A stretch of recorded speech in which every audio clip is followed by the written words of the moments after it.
என்ன தர வேண்டும். சரோஜா தேவி அப்படிங்கிற பேரை சொன்ன உடனே தமிழ் ரசிகர்களுக்கு நினைக்குறை, உடனடியாக நினைக்குறை இன்னொரு பேர் மக்கள் தலைவர் எம்ஜிஆர் அப்படின்னு.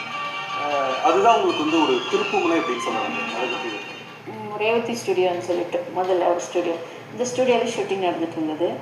அப்போது வந்து ஒரு எல்லாம் ஒரு உட்கார்ந்துருந்தவங்களாம் எழுந்துட்டாங்க. ஒரு எல்லாம் என்ன இப்படி எல்லாம் இது பண்ணுறாங்க என்ன அப்படின்னு சொல்லிட்டு நான் சும்மா பார்த்துட்டு இருக்கேன்.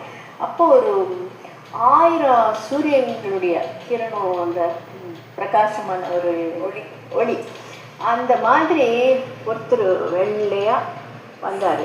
எல்லோரும் எழுந்துட்டு வணக்கம் வணக்கம் வணக்கம் சொன்னால் நான் பார்த்துட்டே இருந்தேன்.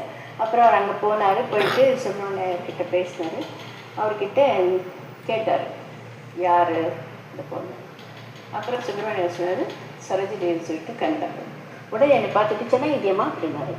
நான் உடனே அப்படி தலையாட்டி அப்புறம் பார்த்தாரு, பேசினார். இவர் உடனே போயிட்டார்.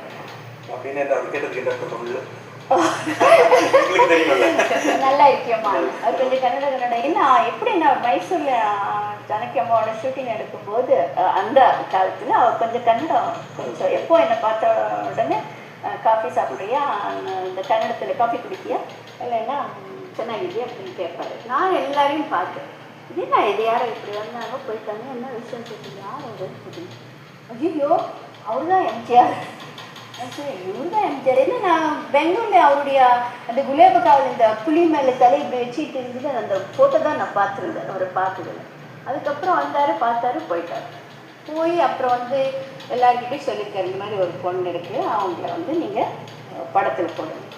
அவங்க எல்லாம் பார்த்தாங்க என்ன இவர் சொல்கிறாருன்னு சொல்லிட்டு அவருக்கு பதில் சொல்ல முடியல அந்த ப்ரொடியூசர்ஸ்க்கு எல்லாம். ஐயோ நம்ம எப்படி சொல்கிறது, சரி சரின்னு சொல்லியிருக்காங்க. ஆனால் அங்கே தான் எம்ஜிஆர் அவர்கள் பற்றி சொல்லணும். அவர் உடனே யோசனை பண்ணார், ஓஹோ நான் போடல இன்னும் யாருமே போட மாட்டாங்கன்னு சொல்லிட்டு உடனே நாடோடி மன்னன் படம் எடுத்துகிட்டு இருந்தார். நாடோடி மன்னன் படம், அப்புறம் திட்டாத படத்தில் எனக்கு டெஸ்ட் மீட் போட சொன்னாங்க. அப்புறம் நாடோடி மன்னனில் நான் வர்ற கேரக்டர்லேருந்து கலர் அது ஒரு அட்ராக்ஷன் சொல்லிட்டு